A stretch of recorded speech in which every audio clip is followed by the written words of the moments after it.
Selamat pagi, selamat siang, selamat sore semuanya. Selamat datang di webinar terakhir kita yang kita menjelang COP30. Ini adalah final sprint kita dan saya senang sekali teman-teman semua bisa hadir di sini.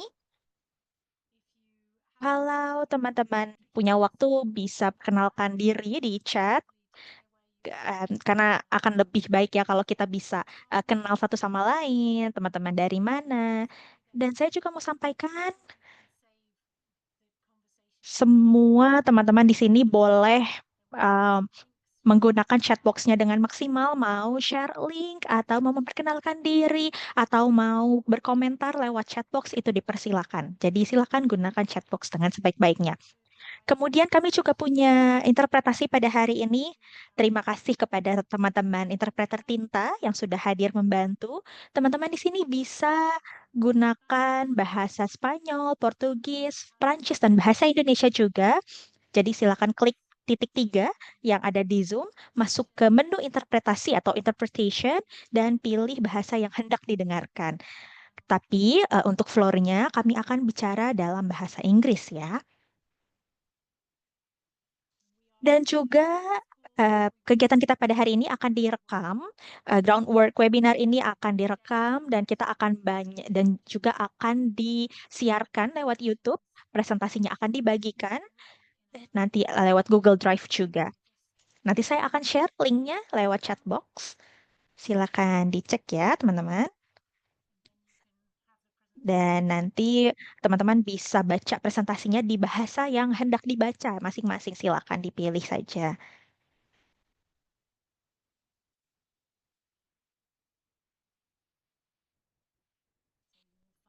Oke, bisa dilihat link presentasinya ada di chatbox ya, ada di Google Drive. Oke, kita masih tunggu teman-teman yang akan datang. Selamat datang semuanya, selamat pagi, selamat siang, selamat sore. Senang sekali bisa bertemu dengan teman-teman semua pada kegiatan kita pada hari ini, Final Sprint sebelum kita masuk ke COP30. Untuk memperkenalkan diri dan juga rekan-rekan saya di tim saya Philippa Bailey. Saya merupakan konsultan independen dari Groundwork dan juga bergabung dengan International Climate Politics Hub yang merupakan network politik internasional. Dan saya di tim saya ini membantu proses-proses yang akan kita lakukan di sini. Saya juga punya rekan saya di sini ada Paula Alvarado. Beliau ini juga akan membantu untuk memonitor dan membantu teman-teman kalau misalkan ada kendala. Ini Paula sudah nyalakan kameranya, jadi saya hai sama Paula. Kemudian juga kami dibantu dari rekan-rekan di Tinta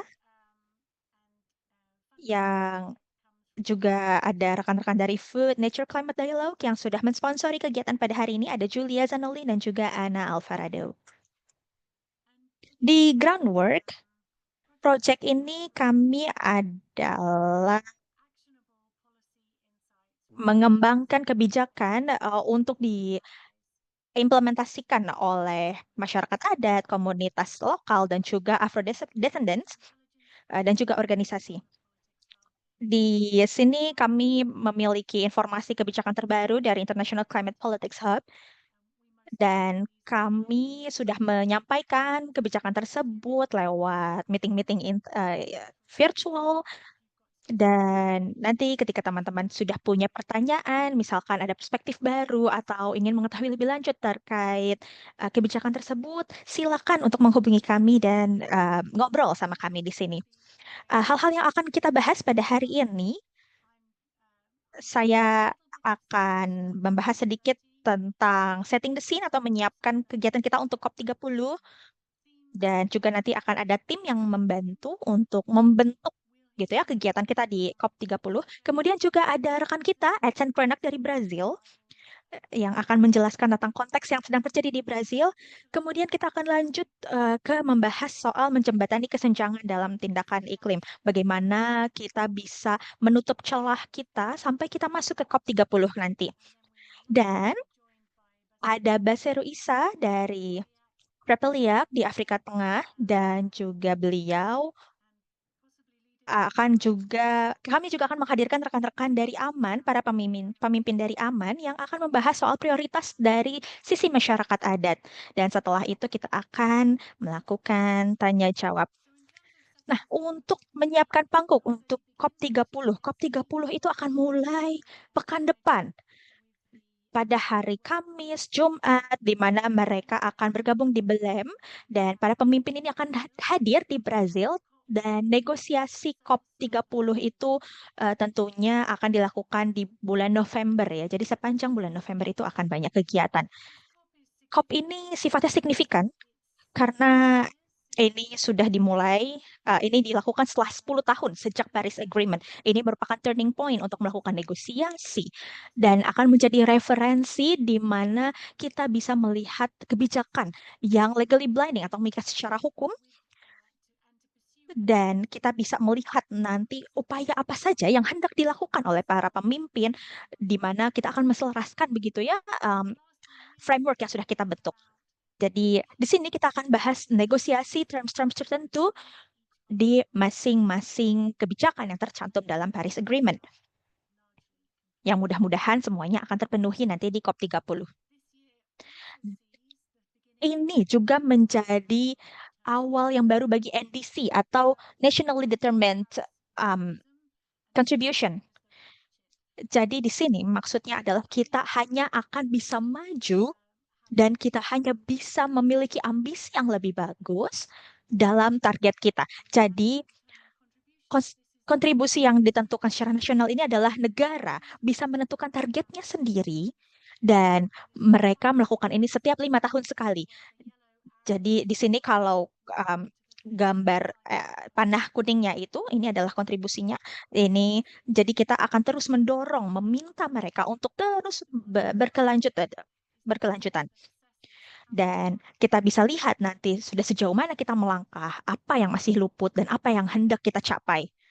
Fitur COP30 lainnya, kalau kita masuk slide selanjutnya ya, adalah dukungan untuk multilateralisme.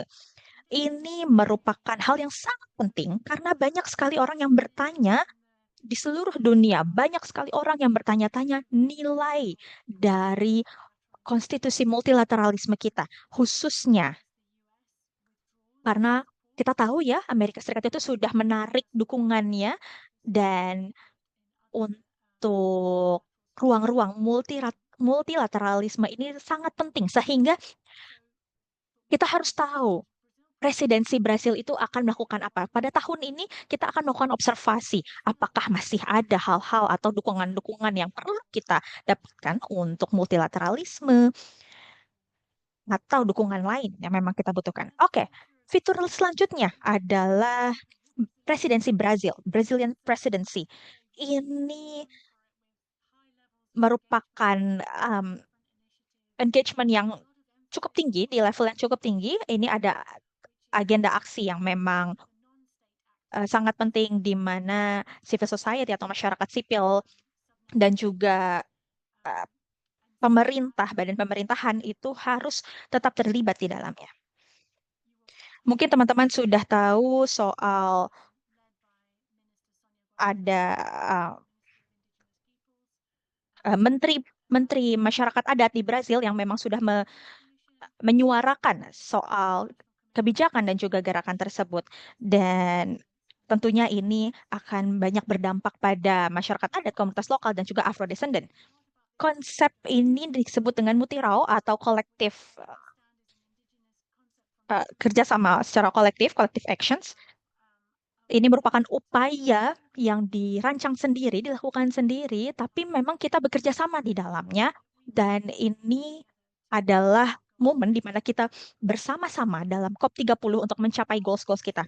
Ini merupakan hal yang sangat positif, tapi masih sedikit kurang jelas dari segi politiknya, yaitu bagaimana COP akan package atau merangkum semuanya. Dan ini harus ditetapkan oleh presidensi yang kita sebut landing ground untuk agreement ini.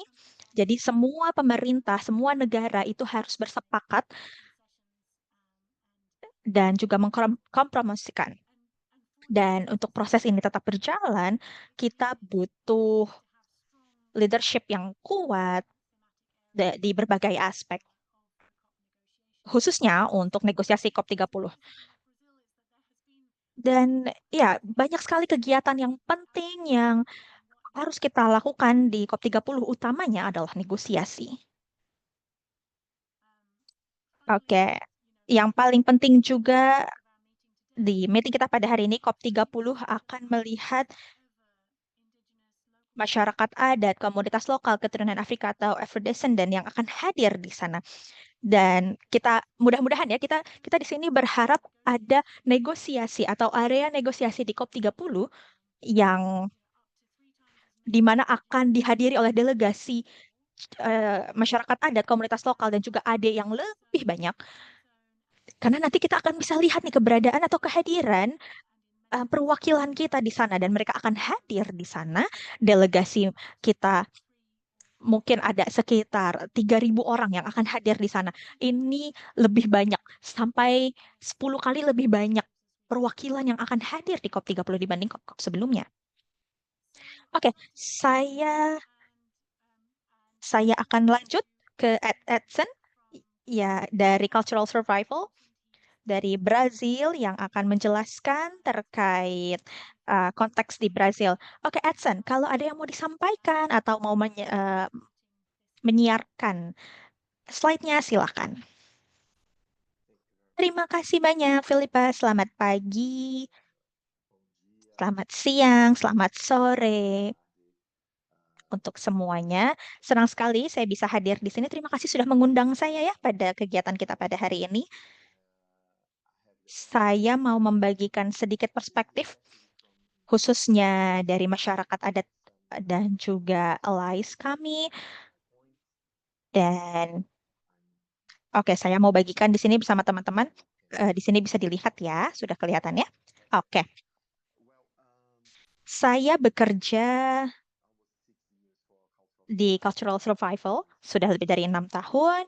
Kami di sini di Cultural Survival kami merupakan kumpulan orang-orang dari seluruh dunia dan kalau di Brazil kami ini bekerja sama dengan Indigenous Peoples, Quilombolas, kemudian Afro-Descendants dan di sini kami berfokus untuk mendorong masyarakat adat untuk terus berkembang di tengah-tengah green economy atau ekonomi hijau. Kami juga mengusahakan atau memperjuangkan hak-hak masyarakat adat. Kalau di gambar di sebelah kiri, teman-teman bisa lihat ini gambar dari dialog komunitas kami di uh, kegiatan kami kalau nggak salah Februari tahun ini kemarin itu kami melakukan gathering atau berkumpul bersama ada rekan-rekan dari Argentina, dari Brazil, dan kami bersama-sama dengan Indigenous Peoples dan juga Quilombola, kami banyak berbicara soal green economy, kemudian juga kami mempersiapkan soal diskusi untuk COP30. Dan pengalaman kami, saya mau sampaikan, sebelum sebelum saya sampaikan, saya mau membagikan sedikit keadaan asli di Quilombola dan juga masyarakat adat di Brazil. Brazil itu punya masyarakat adat dan masyarakat lokalnya dan saya masih kurang paham ya kalau misalkan keadaan di negara lain atau di region lain, tapi ini kami mendefinisikan lokal community kami di Brazil itu merupakan contoh yang baik dan juga clarity yang baik untuk mendefinisikan diri mereka sendiri, siapa itu mereka, dan salah satunya adalah Quilombola Territories.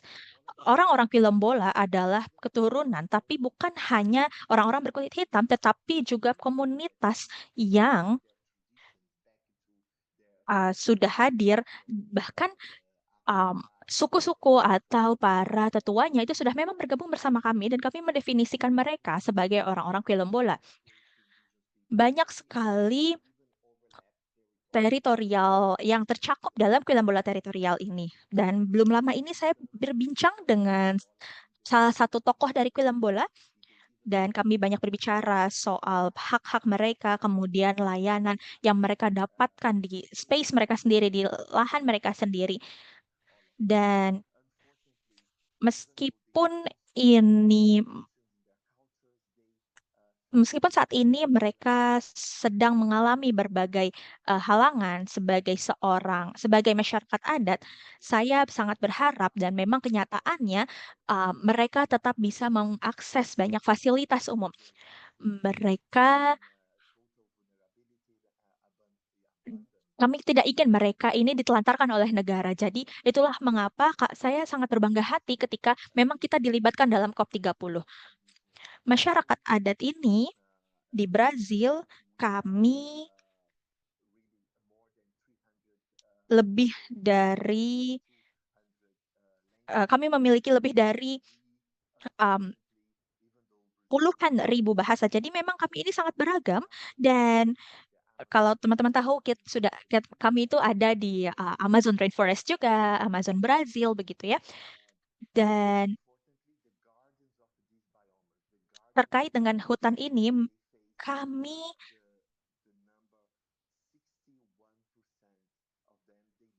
kami dapat menyatakan bahwa 61,5% populasi masyarakat adat Brazil itu tinggal di luar lahan indigenous-nya. Dan mereka itu saat ini masih ada yang tidak dapat mengakses hak-hak mereka. Jadi walaupun kita akan akan hadir dan berpartisipasi di COP30 yang besar ini, kebanyakan dari masyarakat adat kami itu masih belum dapat merayakan COP30 itu sendiri. Tapi untuk menghargai COP ini dan juga untuk menyambut COP ini, dalam konteks um, hak asasi manusia, kami turut membahas perubahan iklim, kemudian dampak-dampak perubahan iklim itu di organisasi kami masing-masing. Dan komunitas ini di hutan, yang tinggal di hutan, mereka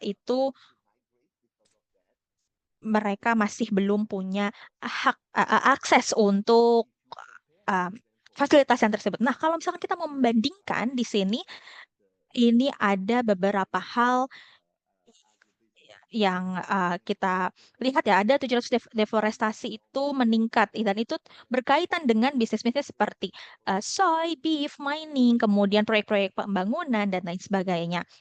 Dan banyak sekali bisnis atau industri yang sedang happening di Amazon Brazilian.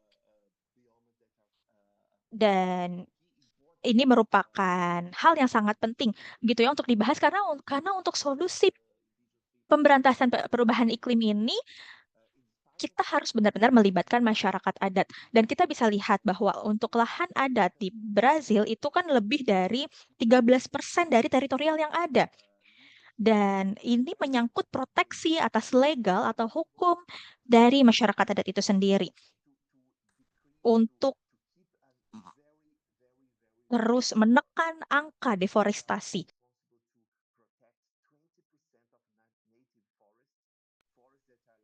Dan mereka ini sudah hadir di sana lebih dari 500 tahun.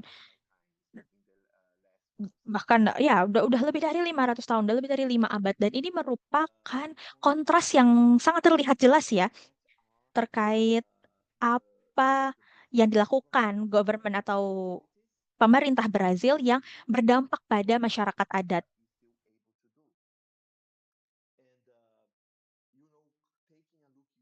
Dan tadi ada juga sudah melihat apa yang disampaikan oleh negara-negara dan bagaimana masyarakat adat dan komunitas lokal dipresentasikan oleh Brazil. Dan separuh dari angka ini adalah berkat dokumentasi mereka, konsultasi mereka, bekerja sama dengan organisasi perwakilan, dan tidak hanya berdiskusi tentang angkanya saja dan masyarakat adat dan untuk merancang kebijakan, tapi juga mencari solusi yang konkret. Angka-angka ini menunjukkan bagaimana mereka bisa melakukan pendekatan terhadap permasalahan dengan lebih tajam lagi. Mungkin saya tidak akan terlalu lama, saya akan lanjut ke slide berikutnya. Berikut ini adalah dokumentasi dari masyarakat adat, dan komunitas lokal dari Vale do Jequitinhonha, Brazil. Jadi, saya bahkan tidak bisa menghitung jumlah uang dibandingkan yang mereka terima ya. Jadi ada perusahaan-perusahaan, pembangunan, tambang yang berdampak pada orang-orang ini, pada lingkungan hidup. Dan, mereka menerima lebih banyak dana daripada komoditas ini. Berikut ini adalah fokus,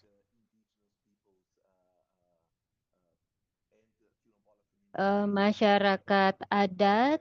Ini adalah fokus NDC mereka, kontribusi nasional mereka. Mereka menyiapkan NDC-nya sendiri. Kenapa? Karena mereka merasa negaranya gagal dalam menyertakan masyarakat adat dan komunitas lokal untuk bisa berpartisipasi dalam penyusunan kebijakan, dan bahwa mereka melihat negara gagal untuk, menyertakan pentingnya untuk memperkuat aksi iklim melalui integrasi yang mengintegrasikan pengetahuan masyarakat adat dan komunitas lokal. Brazil saja gagal, meskipun padahal kami sudah punya kementeriannya dan masyarakat adat memiliki cukup banyak ruang, namun ternyata kami mengumpulkan, NDC-NDC mereka. Jadi mungkin ini sedikit ringkasan dari NDC masyarakat adat. Anda bisa baca dokumen ini di websitenya APB. Lalu untuk dokumen NDC-nya masyarakat Kulimbola juga bisa cek di website organisasi yang mewakili mereka. Saya tidak akan bacakan satu persatu, tapi pada dasarnya yang kita lihat di sini ini adalah diagnosa bahwa masyarakat-masyarakat ini meskipun mereka memiliki peran penting dalam menghadapi, perubahan iklim ini, tapi di saat yang sama mereka tidak mendapatkan perlindungan hukum, kondisinya rentan, tidak punya dana untuk melindungi teritorinya, tidak punya sumber daya untuk melakukan langkah-langkah tata kelola yang baik, dan mereka menghadapi begitu banyak pelanggaran, FP, konsultasi, dan lain-lain. Prioritas utama masyarakat adat dan komunitas lokal di Brazil, khususnya dari komunitas Kulimbola, berfokus pada pembahasan tentang, hal-hal yang akan nanti disampaikan atau diluncurkan di COP, T-Triple-F ya. Kebijakan-kebijakan ini ingin mereka gabungkan ke dalam satu kebijakan yang berfokus pada perlindungan dan tata kelola lingkungan hidup. Mereka menginginkan demarkasi agar terlindungi dan dijamin oleh pihak berwenang. Lalu melihat pada sektor pembangunan agar industri, investor, dan pemerintah bergeser dari mitigasi resiko ke tanggung jawab dan tidak hanya mengambil langkah-langkah implementasi dari atas ke bawah, tapi untuk benar-benar melibatkan masyarakat adat dan komunitas lokal dengan usulan-usulannya yang berfokus pada kepatuhan FPIC, pada kegiatan-kegiatan investasi, baik terkait ataupun tidak terkait dengan iklim. Kegiatan-kegiatan tersebut harus memiliki, elemen FPIC yang kuat. Kemudian, seperti yang terjadi di moratorium, Soy, itu adalah usulan dari, orang-orang PFC untuk melacak kedelai dan produk-produk lain dari hutan, namun sekarang moratorium tersebut ditunda dan sulit untuk mengimplementasikan undang-undang ini kalau tidak ada mekanisme untuk melindungi hutan. Lalu yang terakhir, untuk mendukung mekanisme pembiayaan iklim yang dipimpin oleh masyarakat adat. Jadi akses pendanaan langsung itu diawali dengan perencanaan yang melibatkan masyarakat adat. Anda tidak bisa melakukan perencanaan di level tinggi dan masyarakat adat tidak dilibatkan dan hanya menerima, tidak bisa seperti itu. Kemudian, untuk menutup presentasi saya, transisi berkeadilan itu tidak bisa dicapai.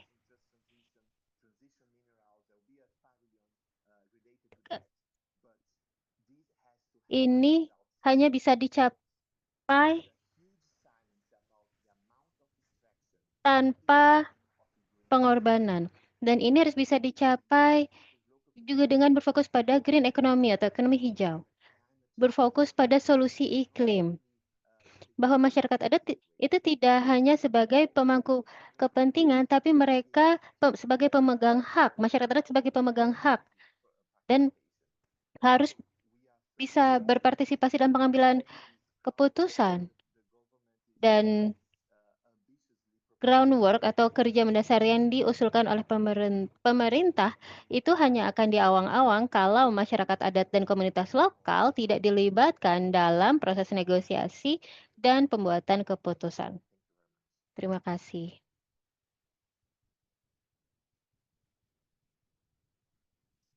Baik, terima kasih banyak. Saya rasa Anda tadi sudah mengangkat poin-poin penting ya, bahwa orang-orang yang datang ke COP akan berkampanye dan mengkritik tentang kurangnya hak atas lahan yang mendasar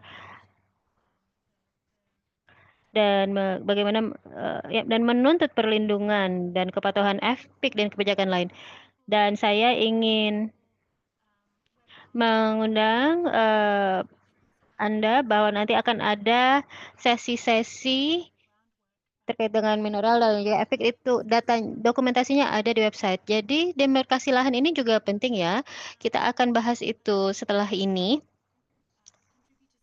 Dan juga ada di chat yang mengatakan bahwa NDC Brazil itu ternyata tidak menyertakan demarkasi masyarakat adat sebagai strategi yang bisa diukur. Jadi disebutkan namun tidak secara konkret. Di mana hari ini kita bicara tentang NDC masyarakat adat, dan lalu juga ada NDC Quilombola, dan menggabungkan visi mereka.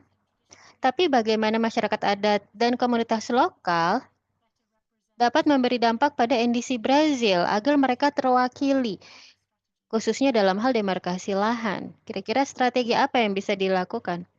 Baik, terima kasih atas pertanyaannya. Jadi sekali lagi ini menunjukkan bagaimana Brazil ingin mengimplementasikan hal tersebut. Brazil tidak mau mengkompromikan proyek-proyek lain. Mereka hanya berfokus pada sumber daya di Amazon, dan mereka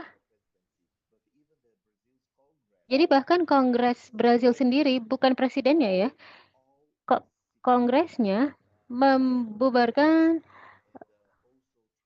perlindungan, undang-undang lingkungan hidup, dan berfokus pada RUU yang mengesampingkan kapabilitas masyarakat adat untuk bisa berpartisipasi dalam mencari solusi permasalahan iklim. Jadi ini adalah topik utama. Jadi kalau misalnya kita bisa ikut serta dalam negosiasi, mungkin kalau seperti misalnya untuk menyerukan bahwa ada hal-hal yang tidak bisa diganggu-gugat seperti demarkasi lahan. Baik, berikutnya saya ingin mengundang Mbak Sri dari Repaleak dan juga Sri dari Aman nanti ya. Jadi kita akan melihat area-area yang harapannya bisa dijembatani lewat COP. Dan seberapa terpengaruhnya Brazil sebagai satu negara. Di satu sisi ingin mengakui kontribusi masyarakat adat dan komunitas lokal, tapi di sisi yang lain mereka juga mengejar pertumbuhan ekonomi, eksplorasi minyak, dan mencari skema-skema untuk mendapatkan pertumbuhan keuangan untuk mengangkat masyarakat dari kemiskinan, tapi mengorbankan iklim. Jadi, ini seperti dua sisi yang berbeda yang dilakukan oleh Brazil ya.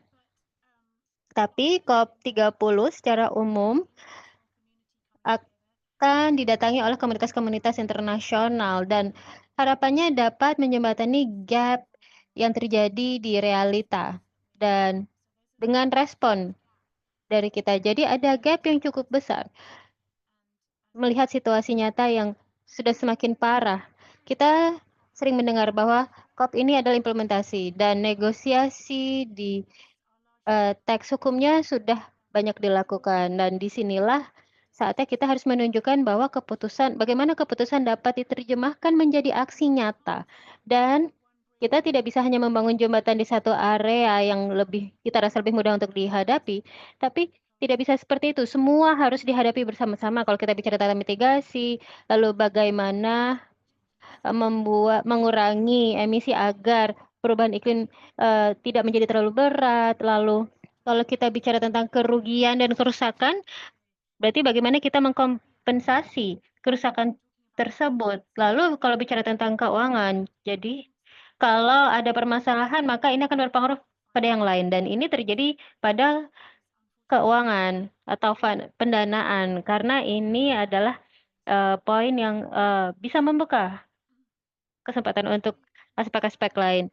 Tadi kita sudah bicara sedikit tentang pendekatan Brazil lewat kepemimpinan, tapi mungkin kita juga bisa merefleksikan apa yang akan dipimpin oleh Brazil dalam pertemuan para pimpinan yang akan diselenggarakan hari Jumat minggu depan ya. Mereka akan memimpin deklarasi Belém terkait dengan kelaparan, kemiskinan, dan aksi iklim yang berorientasi pada manusia. Ini adalah cara Brazil untuk menggabungkan prioritas terkait dengan kelaparan dan kemiskinan dan menyertakan aksi iklim. Jadi tidak ada ketahanan iklim yang bisa dicapai tanpa keadilan sosial dan keadilan sosial itu berarti bagaimana ketahanan pangan, bagaimana transisi berkeadilan. Jadi menyertakan semua yang ada di agenda Brazil ke dalam kepemimpinannya di G20 dan berfokus pada pengentasan kemiskinan dan kelaparan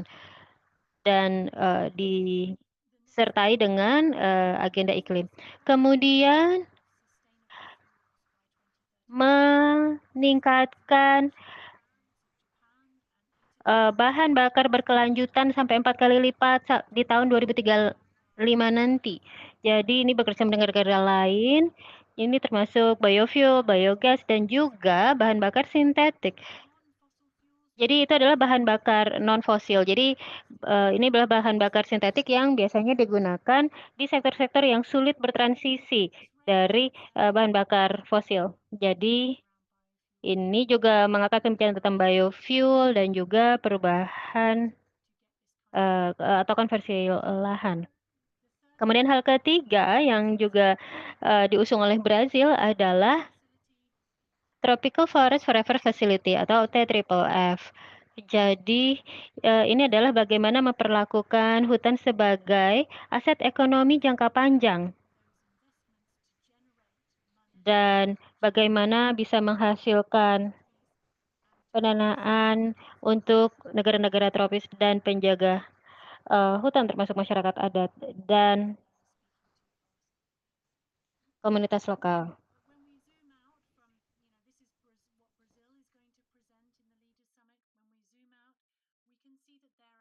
Kita bisa lihat di sini ada 4 sektor utama, yaitu pendanaan, adaptasi, emisi, dan alam, kehutanan, dan juga pangan. Saya mau bahas ini sedikit-sedikit saja. Nanti akan ada rekan-rekan Indigenous Peoples yang akan membahas ini satu persatu ya.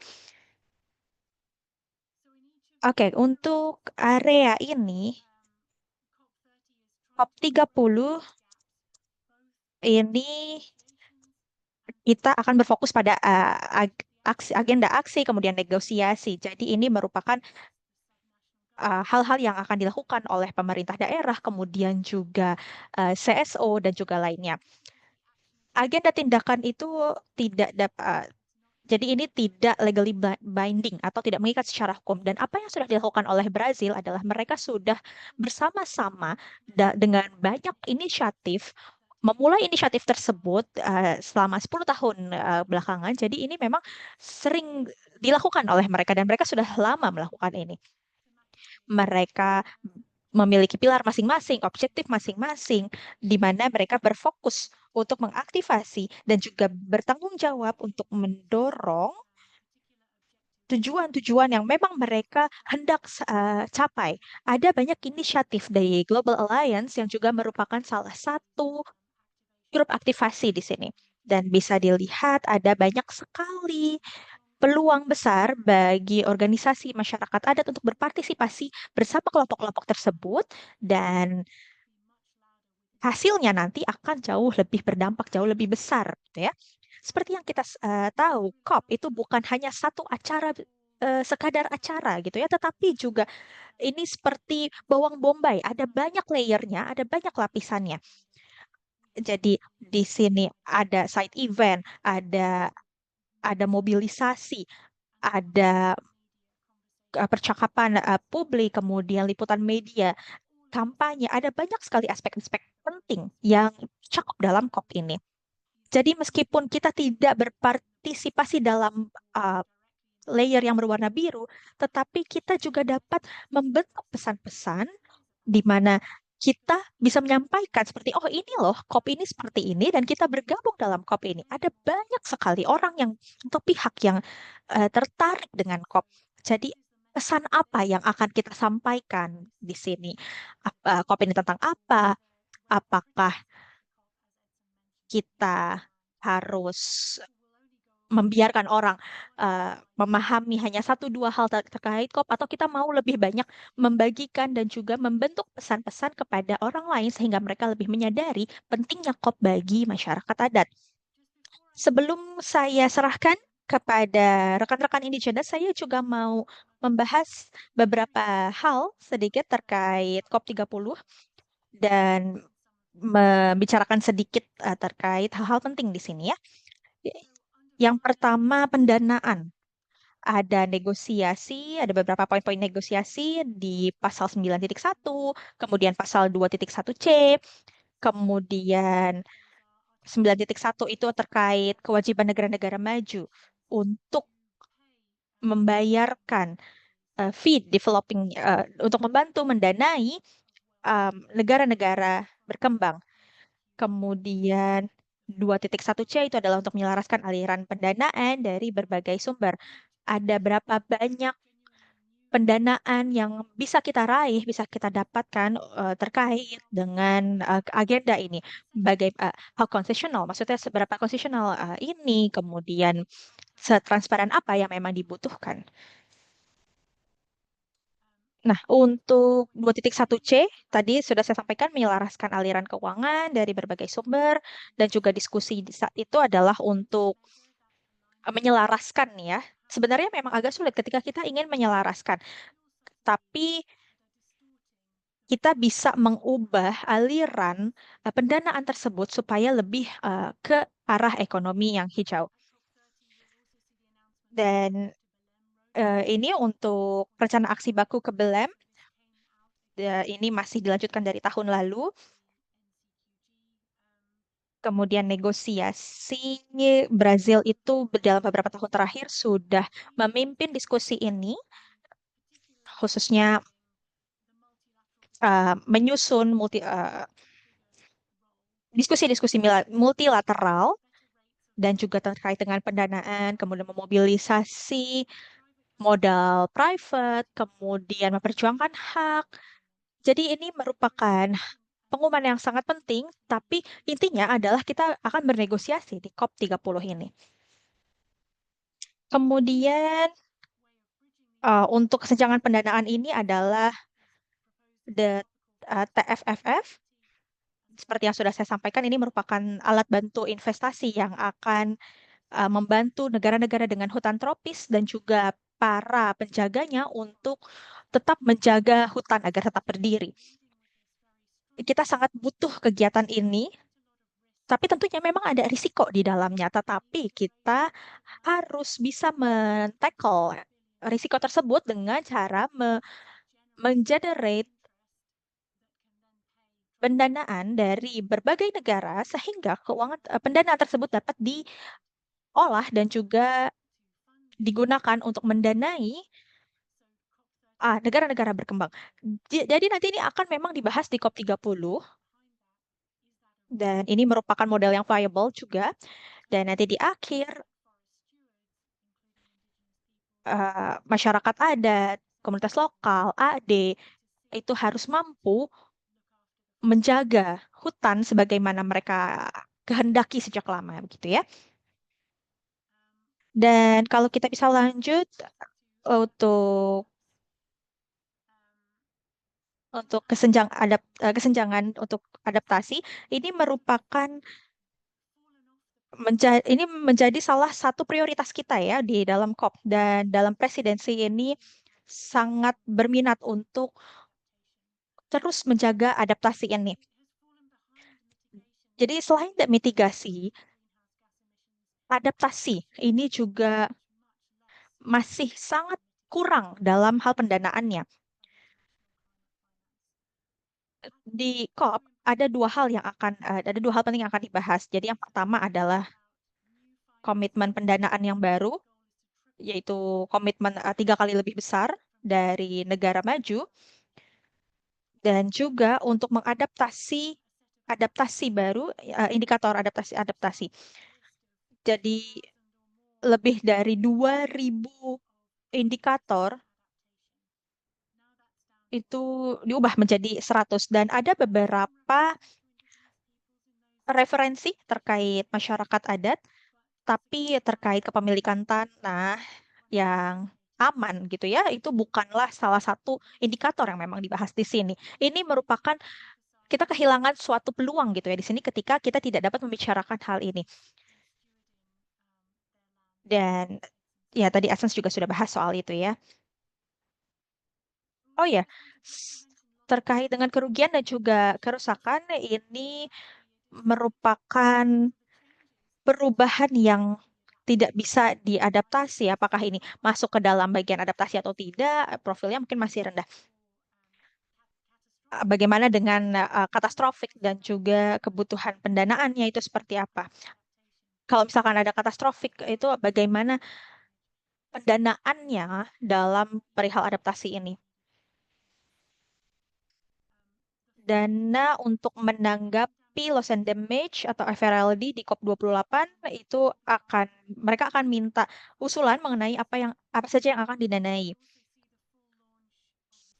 Kami masih belum banyak mendengar soal Santiago di sini, tapi ada berbagai negara yang memang sudah menyuarakan soal loss and damage ini.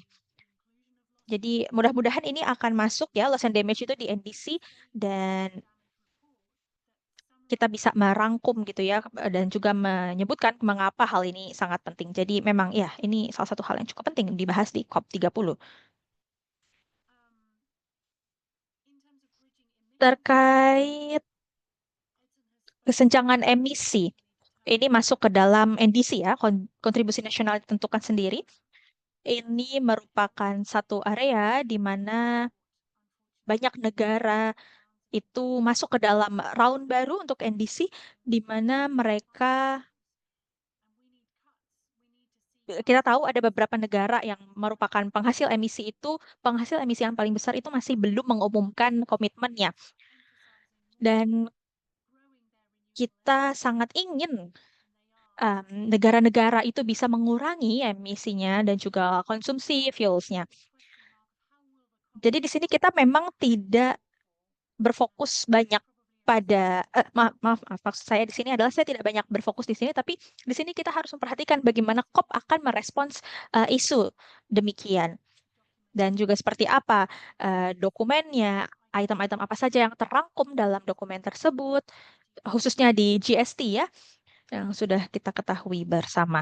Saya juga mau menyampaikan terkait program Just Transition yang sudah dilakukan sejak lama, transisi yang adil ini merupakan integrasi dari COP28 di mana kita mengintegrasikan aspek ekonomi, sosial, dan juga lingkungan.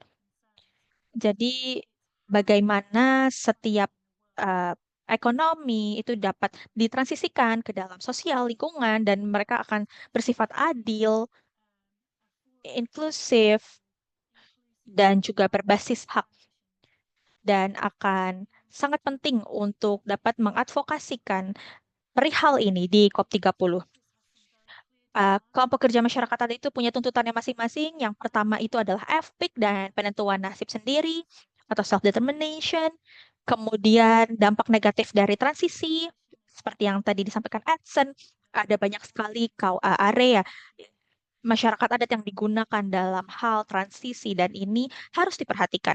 Misalnya proyek pertambangan, kemudian masyarakat adat itu kan memang terdampak negatif sekali ya dari industri tersebut. Dan juga yang paling utama adalah masyarakat adat dalam isolasi sukarela dan kontak awal atau voluntary isolation and initial contact. Jadi ini nanti juga akan dibahas, item-item ini akan dibahas dalam negosiasi. Selanjutnya, sebelum saya sampaikan ke rekan saya, ini kesenjangan alam, hutan, dan juga pangan. Kita tahu bahwa COP ini dilakukan di region Amazon, tapi tidak banyak membahas soal deforestasi.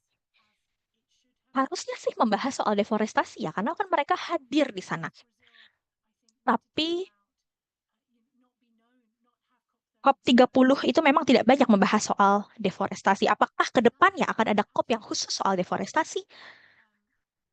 Kemudian ada beberapa pernyataan tegas dalam hal deforestasi yang sangat menggambarkan global stock take.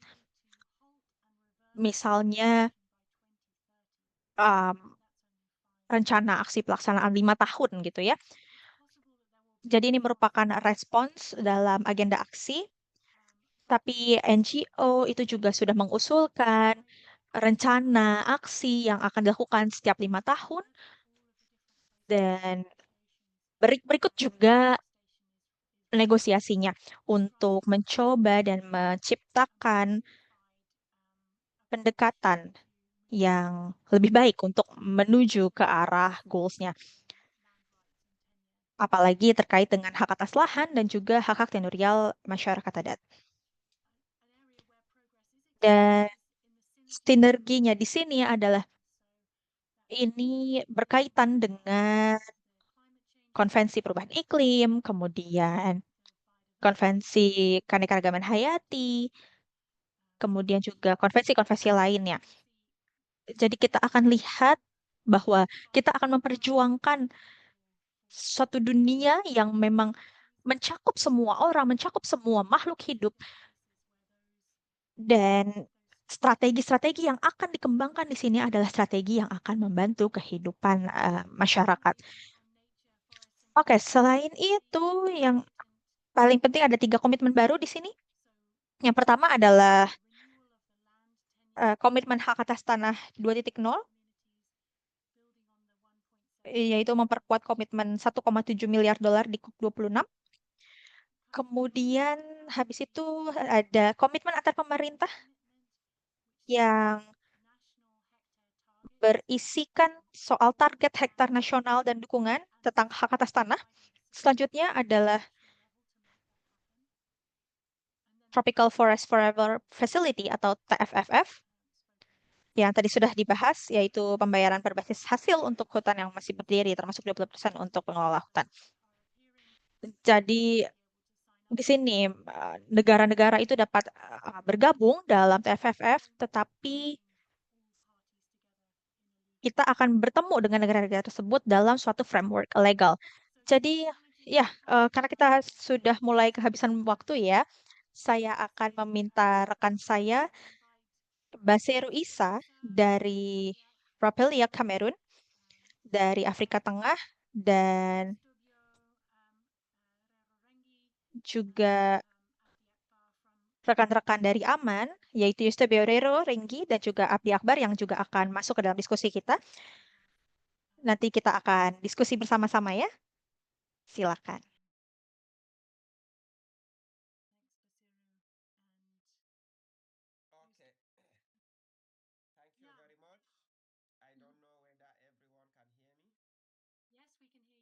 Terima kasih banyak. Semoga suara saya terdengar ya. Terima kasih. Selamat pagi, selamat siang, selamat sore, selamat malam dari Brazzaville, Cekungan Kongo. Merupakan kehormatan bagi saya untuk dapat ikut berbagi di sesi yang menarik ini. Di sesi terakhir sebelum kita menuju COP30. Seperti yang diketahui, Repaliak saat ini sedang melakukan persiapan kepesertaan kami untuk mengikuti COP karena kami ada serangkaian 5 permintaan atau demand, atau yang kami sebut sebagai prioritas kami untuk disampaikan di COP. Jadi, fokus kami adalah untuk mengamankan pengakuan yang kuat dan pengakuan bagi masyarakat adat dan komunitas lokal di tata kelola hutan Afrika Tengah dan juga strategi iklim. Dan juga secara global, karena kami adalah bagian dari Global Alliance, kami juga berharap untuk bisa dapat mendapatkan pengakuan dari Global Alliance dan ketetapan strategis dari Global Alliance di tingkat global. Seperti yang diketahui, Repaliak adalah organisasi masyarakat adat dan komunitas lokal yang berfokus untuk tata kelola berkelanjutan untuk ekosistem hutan di Afrika Tengah. Repaliak memiliki peran yang sangat vital mewakili suara masyarakat akar rumput di Cekungan Kongo. Repaliak terdiri dari 450 masyarakat adat, organisasi masyarakat adat di tingkat akar rumput, dan ada di 8 negara dengan 8 koordinasi operasional. Jadi, kami berfokus pada beberapa prioritas strategis menuju ke COP30 yang sejalan dengan tujuan-tujuan iklim. Prioritas-prioritas ini mencakup 5 hal. Yang pertama adalah pengakuan lahan, hak, lalu juga penjagaan hutan. Repaliak dalam COP akan mengadvokasi pengakuan bagi masyarakat adat dan komunitas lokal agar mereka mendapatkan haknya sebagai tonggak untuk bisa melindungi hutan dan iklim. Cekungan Kongo adalah hutan tropis terbesar kedua di dunia dan bergantung pada dukungan masyarakat adat, perlindungan yang bisa dilakukan oleh masyarakat adat dan komunitas lokal. COP30 menawarkan platform kepada Repaliak untuk bisa mendorong kerangka hukum untuk bisa mengatasi pelanggaran seperti penyebutan lahan dan lain-lain. Strategi kedua untuk COP30 adalah untuk meminta akses pendanaan secara langsung. Salah satu demand terbesar adalah akses yang adil. Dan di COP30, Repaliak ingin meminta adanya alur pendanaan khusus untuk inisiatif yang dipimpin oleh masyarakat adat sebagai mekanisme untuk memungkinkan organisasi lokal agar dapat mengirimkan aplikasi secara langsung, kemudian juga meminta akuntabilitas distribusi. Saya rasa ini sebagai informasi, Repaliak juga sudah membangun mekanisme yaitu Repaliak for. Jadi ini adalah hasil koalisi masyarakat adat di seluruh dunia untuk melihat bagaimana pembiayaan itu bisa langsung mencapai masyarakat adat. Kemudian untuk strategi berikutnya adalah integrasi pengetahuan tradisional. Dalam hal ini Repaliak akan menekankan nilai pengetahuan ekologi dan masyarakat adat dalam monitoring iklim, dalam adaptasi iklim, dan strategi-strategi ketahanan. Repaliak akan mencari inklusi format ada proses perencanaan iklim nasional dan internasional, memastikan bahwa praktik-praktik tradisional tidak dikesampingkan oleh proses-proses top-down. Prioritas yang keempat adalah keterwakilan. Jadi, kami ingin meminta keterwakilan kami dalam proses-proses pembuatan keputusan.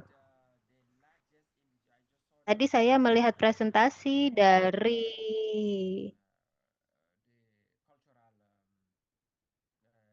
rekan kita tadi yang mempresentasikan terkait dengan berapa banyak masyarakat adat yang bisa berpartisipasi. Jadi dengan angka delegasi masyarakat adat yang bisa berpartisipasi di COP30, kami harap mereka juga bisa dilibatkan dalam proses pengambilan keputusan. Ini termasuk keterwakilan mereka dalam acara-acara tambahan, lalu juga duduk bersama dengan delegasi dari Afrika Tengah, lalu juga mengadvokasi dan menyampaikan peluang di sesi-sesi penting. Kemudian yang terakhir, Rapaliak juga berupaya untuk mencari kemungkinan kolaborasi yang berfokus pada visibilitas. Rapaliak akan menggunakan COP30 untuk membangun aliansi dengan masyarakat adat dari komunitas lokal di Kongo dan kawasan hutan tropis yang lain seperti di Asia.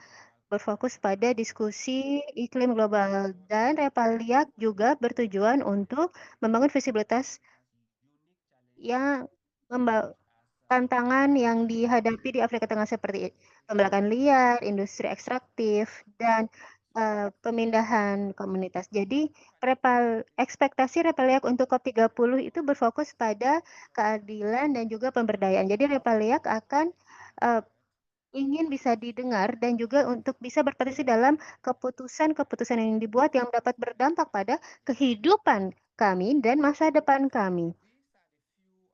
Jadi kalau terkait dengan ekspektasi Repaliak dan bagaimana Repaliak akan yang akan disampaikan oleh Repaliak di COP30 adalah seperti yang barusan saya sampaikan. Sekian. Baik, terima kasih Basiru. Nanti mungkin kalau ada pertanyaan kita akan bahas nanti ya. Berikutnya saya ingin mengundang Estubio dan Abdi Akbar dari Aman. Silakan. Dan silakan juga untuk peserta kalau ada pertanyaan bisa dituliskan di kolom chat ya. Silakan Kak Estubio. Ya, sorry Philip, I speak in Indonesia. Ya, ya,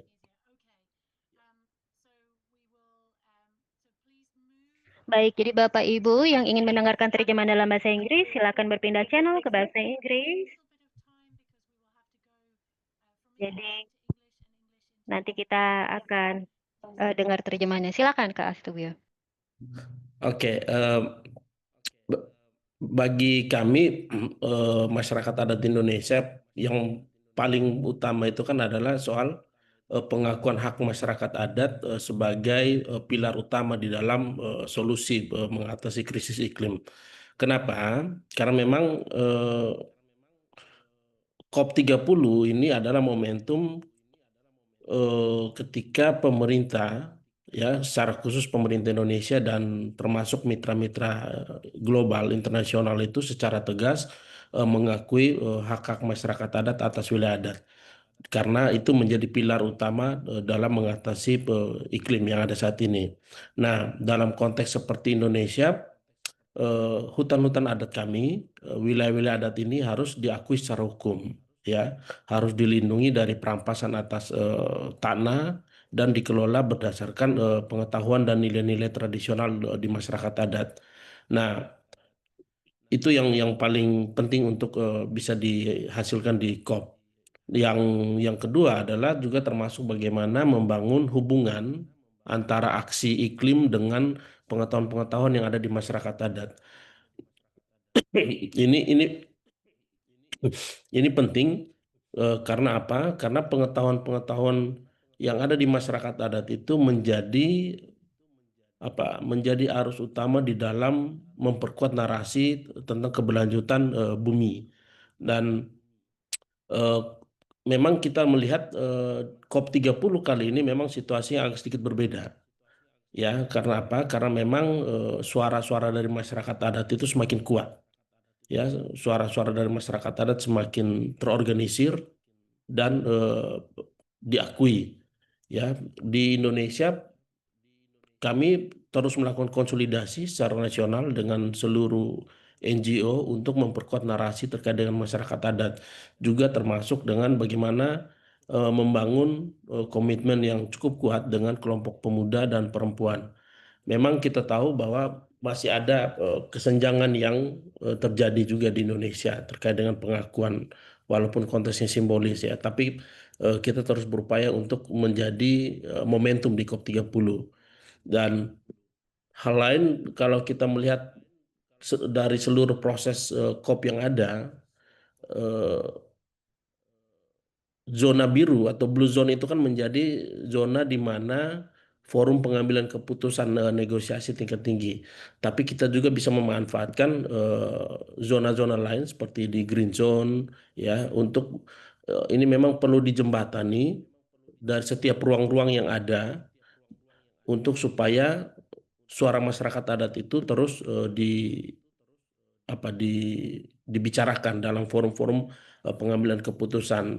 Karena kalau hanya kita fokus pada zona biru saja contohnya, maka COP ini kekhawatirannya adalah hanya untuk menghasilkan keputusan dokumen tanpa tanpa makna. Padahal banyak apa agenda-agenda juga yang kita bicarakan di zona-zona yang lain. Nah, yang terakhir sebenarnya harapan kami kenapa COP30 ini menjadi momentum, dan ini sebenarnya kita bicara soal masa depan secara khusus masyarakat adat dan masa depan bumi sebenarnya.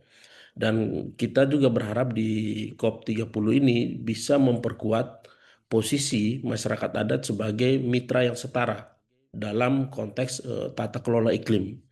Dan di Indonesia, bagi kami, pengakuan terhadap wilayah adat itu harus menjadi bagian dan strategi nasional iklim. Kemarin tanggal 28 sudah ada langkah maju dari pemerintah Indonesia, komitmen untuk apa di dalam eh, dokumen eh, SB8J itu ya, ada perhatian khusus dari pemerintah Indonesia untuk mengakomodir masyarakat adat. Dan kita berharap bahwa memang COP ini, masyarakat adat ini tidak lagi dipandang hanya sebagai pemangku kepentingan, tapi juga sebagai pemegang hak dan pengambil keputusan sejati dalam konteks mengatasi iklim. Begitu, Filipa.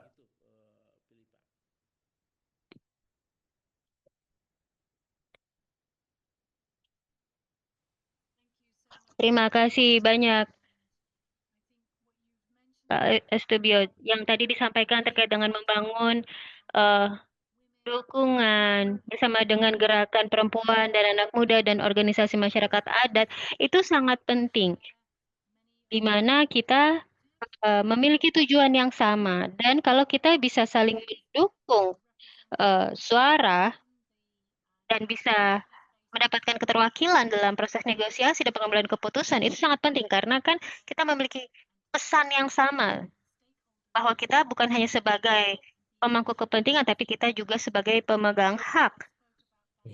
Lalu seperti yang kita bahas sebelumnya terkait dengan pendanaan iklim, bahwa masyarakat adatlah yang membentuk aliran pendanaan, terutama pendanaan langsung untuk teritori. Masyarakat adat ini sesuatu yang harus dipertimbangkan oleh donor saat mereka merancang program mereka.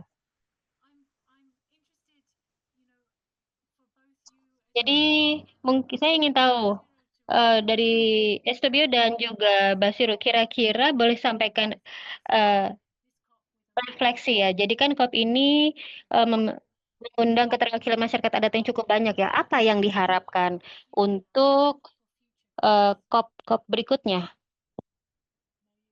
Mungkin Kak Estubio mau respon terlebih dahulu?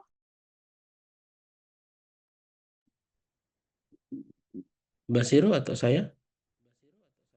Bang aja duluan, gak apa-apa. Oke. Ya, apa tadi ininya? Oke, maksudnya adalah, apa harapan Abang ya, atau misalkan konsekuensi yang akan terjadi di depan, setelah COP? Karena kan masyarakat adat ini akan banyak dilibatkan ya, jadi apa sih harapan Abang ke depannya setelah COP 30 ini? Ya, COP 30 ini sebenarnya menjadi barometer untuk kami masyarakat adat. Karena di COP 30 ini itu menjadi momentum untuk membangun narasi dan konkret pada solusi mengatasi iklim. Dan di masyarakat adat itu kan sebenarnya banyak sekali pengetahuan-pengetahuan yang menjadi dasar untuk mengatasi iklim yang lebih baik. Nah, itu satu. Dalam konteks seperti di Indonesia, kita memastikan yang pertama itu memang masyarakat adat ini sudah terbukti selama ribuan tahun menjaga alam, menjaga hutan, menjaga wilayah adat itu secara berkelanjutan. Tapi persoalannya adalah tidak hanya cukup dengan ucapan terima kasih bagi masyarakat adat yang sudah menjaga bumi ini tetap baik. Kita perlu memastikan adanya komitmen, ya. Salah satunya tadi seperti Mas Siru sampaikan, akses pendanaan yang adil dan langsung bagi masyarakat adat dengan lebih sederhana gitu. Nah, yang menjadi catatan penting kami juga di COP 30 ini soal bagaimana seluruh tadi bicara soal loss and damage, ya, soal kerusakan, kehilangan, ya, kehilangan yang terjadi di wilayah adat kami itu tidak hanya soal kehilangan ekonomi, sosial, tapi kehilangan spiritualitas. Nah, yang ini yang sudah dihancurkan dari praktek-praktek eksploitasi itu. Jadi memang harus ada pengakuan terhadap situasi yang terjadi di masyarakat adat. Dan eh, selain itu ruang-ruang tadi memang ini harus direbut karena kita tahu bahwa tanpa ada jembatan yang bagus, ya, dalam setiap ruang-ruang yang ada itu, baik di forum pengambilan keputusan di Blue Zone maupun di forum-forum yang lain, ini memang kekhawatirannya tidak akan menghasilkan keputusan yang berpihak pada masyarakat ada. Jadi memang seluruh forum-forum itu perlu diintervensi. Dan bagi kami COP dan harapan, ya, harapan untuk COP dan masa depan masyarakat adat itu tadi dia harus bisa memperkuat posisi masyarakat adat sebagai mitra yang setara di dalam pengelolaan iklim.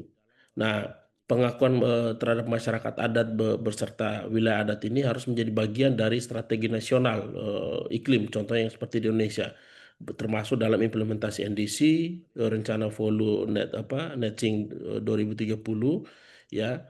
Kita juga berharap ini tidak hanya sebatas pengakuan yang konteksnya simbolis, tapi memang sebagai pemimpin utama dalam mewujudkan solusi iklim yang adil dan efektif. Dan harapan kami adalah masyarakat adat ini tidak hanya lagi dilihat sebagai pemangku kepentingan tadi, tapi memang sebagai pemegang hak dan pengambil keputusan sejati dalam mengatasi iklim.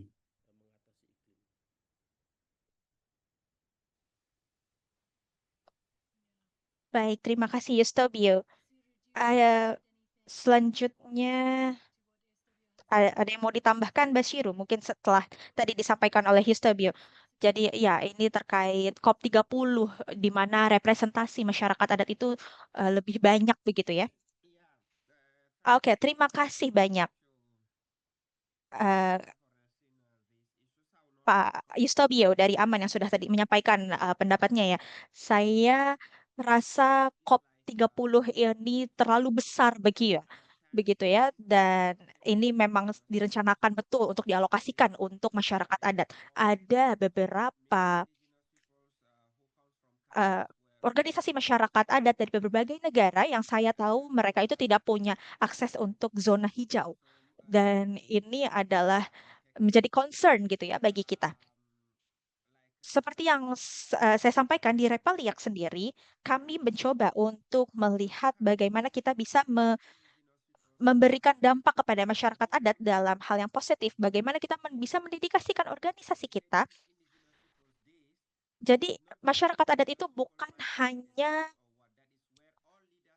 bukan hanya dianggap sebagai suatu pihak yang biasa-biasa saja, tetapi mereka dapat diikut sertakan dalam pengambilan keputusan dan lain sebagainya. Jadi kalau di Repaliak sendiri, dan seperti yang disampaikan, yang dilakukan oleh teman-teman di Aman dan juga organisasi lainnya, semua masyarakat adat itu juga apa ya, bisa melihat bahwa mereka ini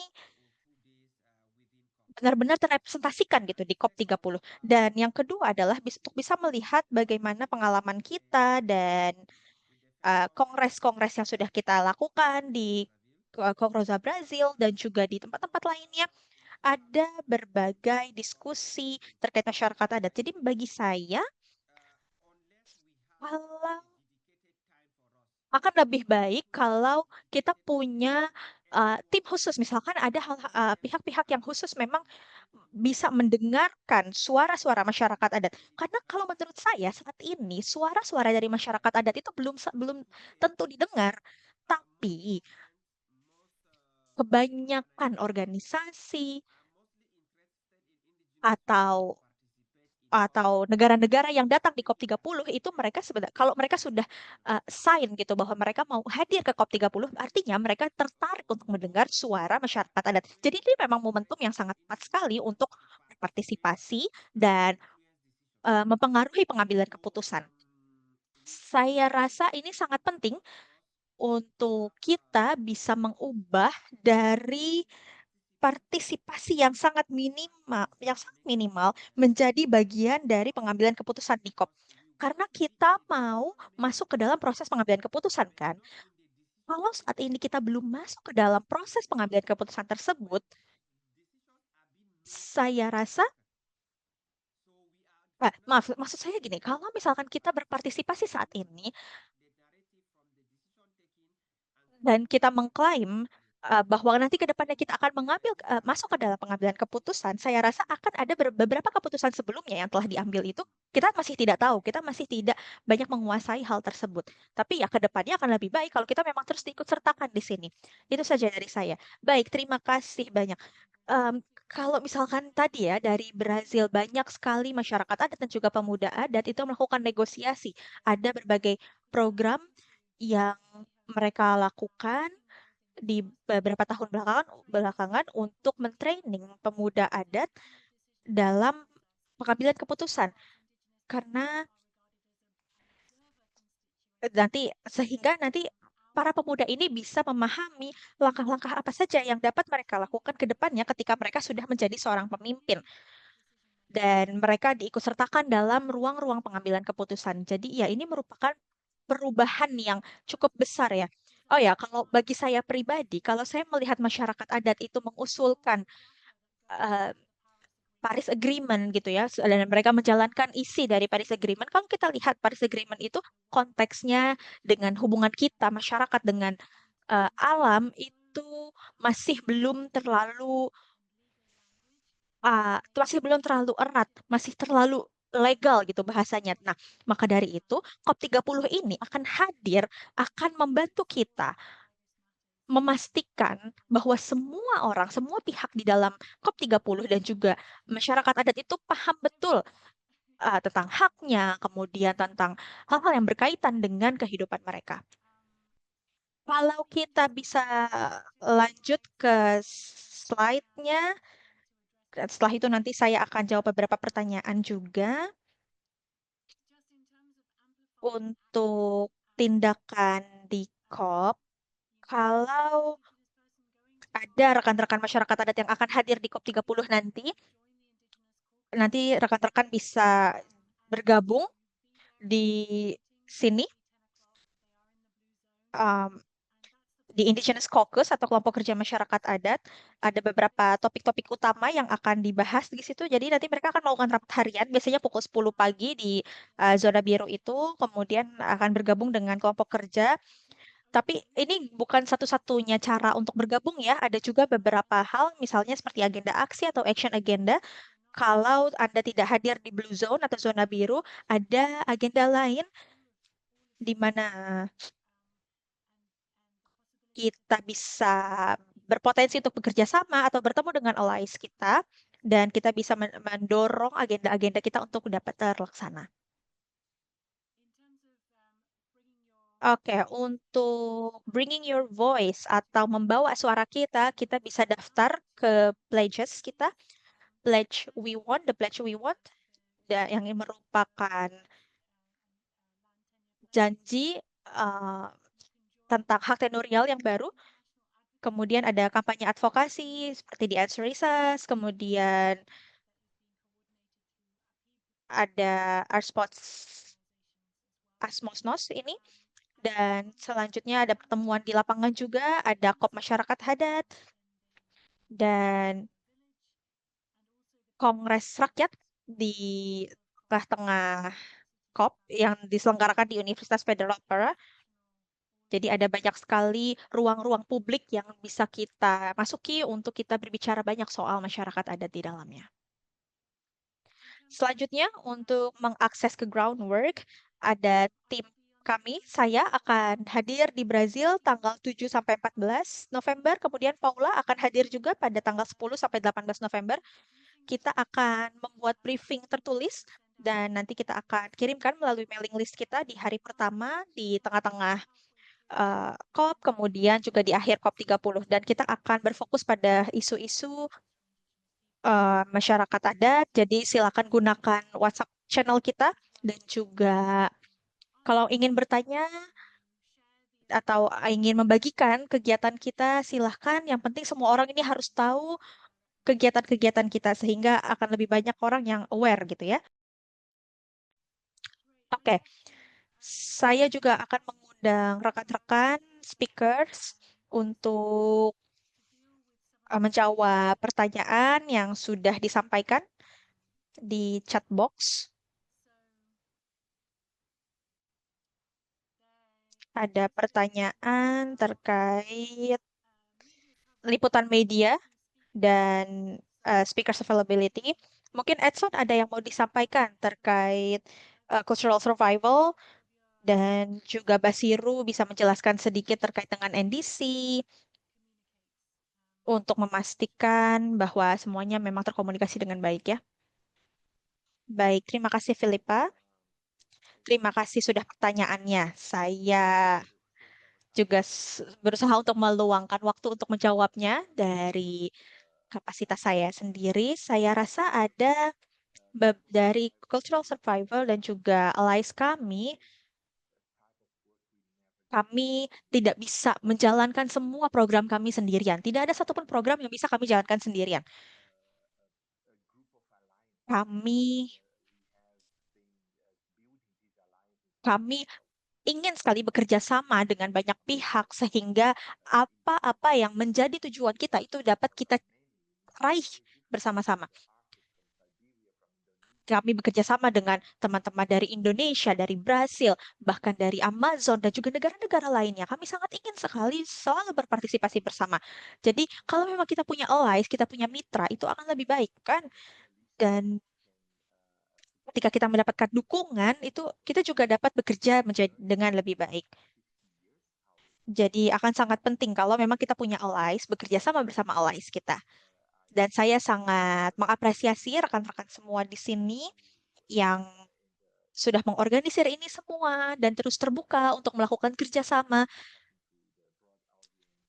dan juga audiens yang um, hadir nanti di sana, baik masyarakat adat maupun masyarakat sipil, siapapun yang hadir di sana dan akan memperjuangkan hak-hak masyarakat adat itu, saya sangat mengapresiasi. Mungkin ada beberapa komplain yang hendak saya sampaikan ke depannya, tapi saya sangat mengapresiasi COP ini dan arah COP ini.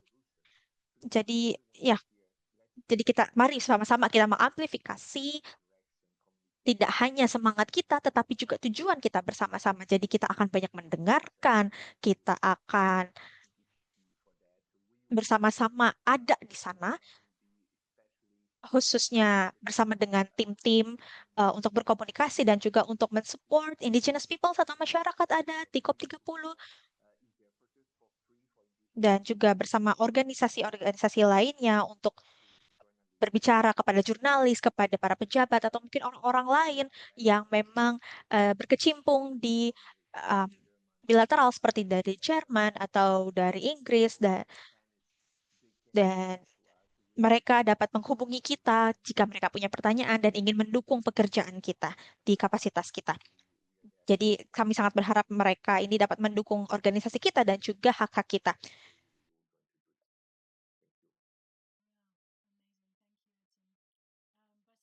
Terima kasih. Kemudian Basiru atau Kak Asterio mungkin mau menyampaikan tentang bagaimana GATC menerima pesan dan membahasnya di COP nanti. Mungkin Basiru, silakan. Iya, pertanyaannya adalah bagaimana Global Alliance bisa memastikan bahwa suara-suara teman-teman itu didengar di dalam pembahasan besar dan yang diliput oleh media. Kira-kira gimana caranya kalau menurut Anda? Ya, kan kitalah GATC. Jadi kita punya tim komunikasi yang cukup kuat bersama Dewan Wakin dan jadi saya rasa setiap organisasi punya ruang sebagai aktivitas GATC kita punya kegiatan-kegiatan anggota organisasi yang bisa dilakukan. Jadi segala sesuatu berjalan cukup baik kalau dalam hal komunikasi menurut saya. Baik. Mungkin satu pertanyaan lagi ya, tadi ada yang barusan bertanya. Apakah kita bisa melihat tadi kan Kak Studio juga menyebutkan ini ya, apakah kita bisa melihat apakah ada mekanisme yang dilakukan dengan Triple C juga terjadi di eh, proses CBD dengan artikel tadi ya, dengan Badan Khusus Masyarakat Adat di kira-kira apakah kita bisa melihat hal serupa bisa terjadi dalam proses T triple C. Jadi apakah itu juga bisa terjadi kira-kira yang dilakukan di CBD?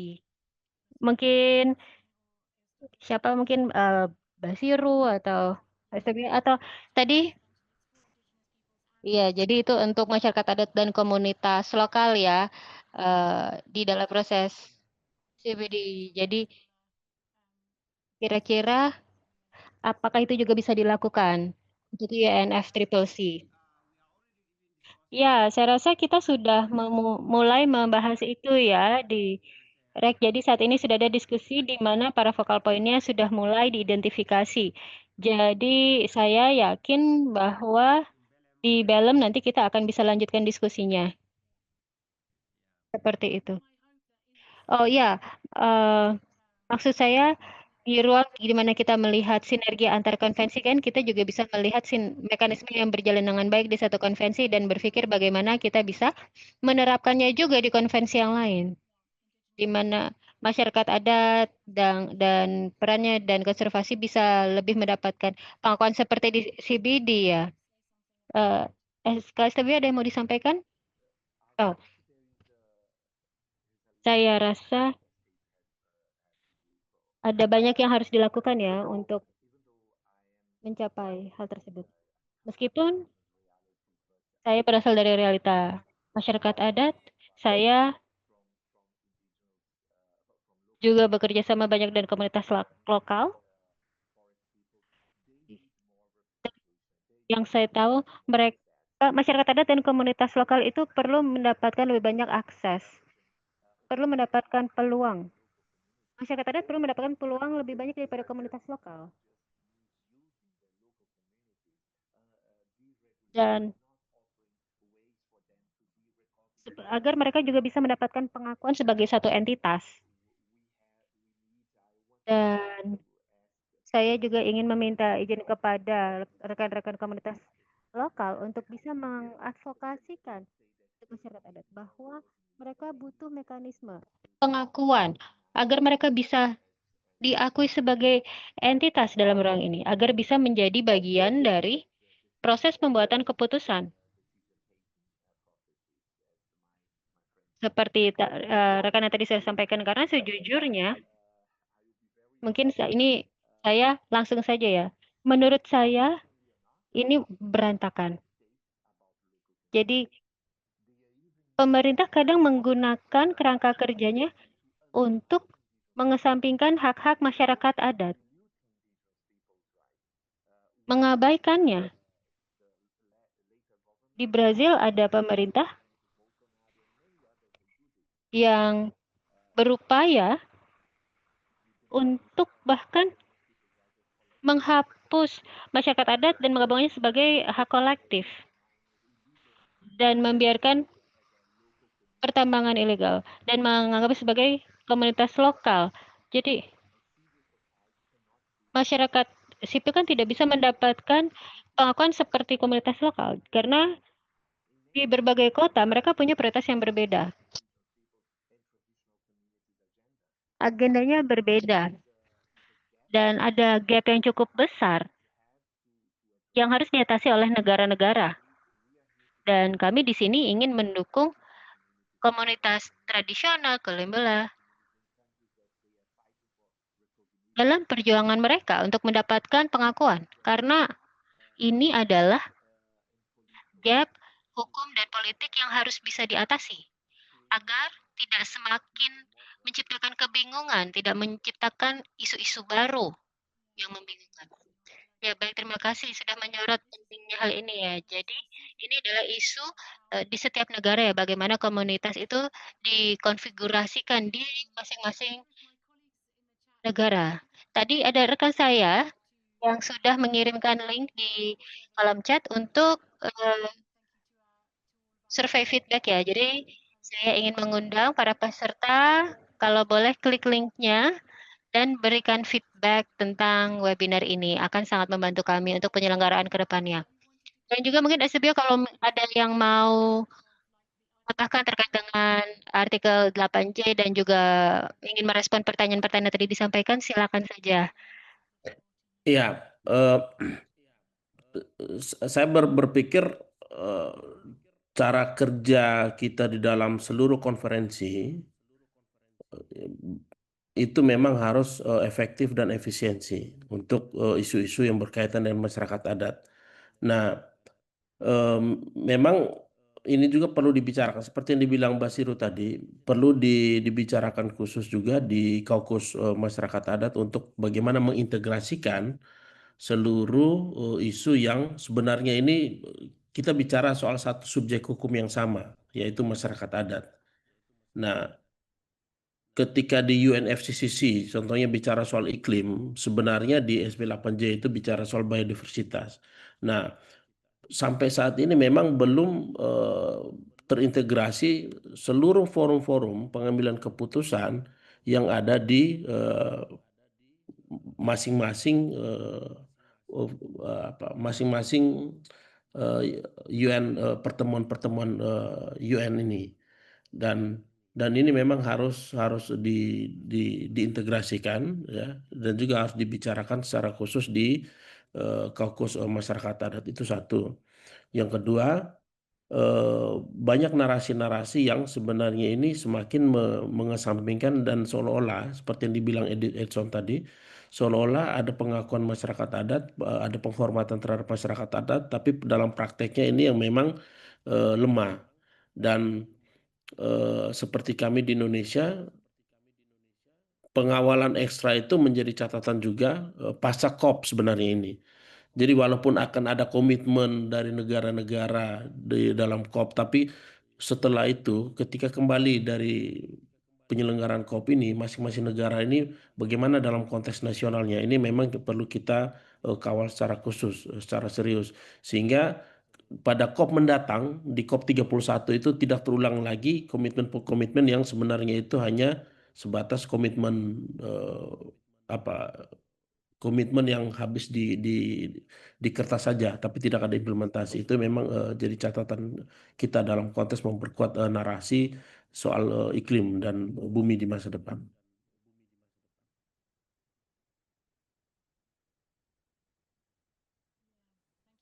Terima kasih banyak.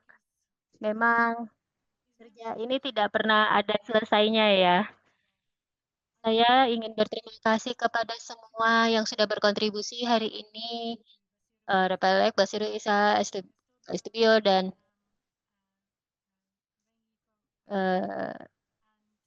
dari Aman, dan juga kepada para penerjemah dan tim di balik layar, dan juga kepada semua peserta. Terima kasih atas perhatiannya, terima kasih atas pertanyaan-pertanyaannya. Mohon maaf, mungkin tidak semua pertanyaannya dapat kami jawab, tapi silakan bergabung di WhatsApp grup kami dan agar bisa melanjutkan diskusinya dan agar kami juga bisa berbagi materi dari webinar ini untuk Anda dan rekan-rekan. Terima kasih banyak dan jika Anda akan datang ke Brazil, semoga perjalanannya aman dan menyenangkan dan bisa bertemu dengan semuanya. Terima kasih. Terima kasih banyak. Sampai ketemu di Brazil. Sampai ketemu di Belém.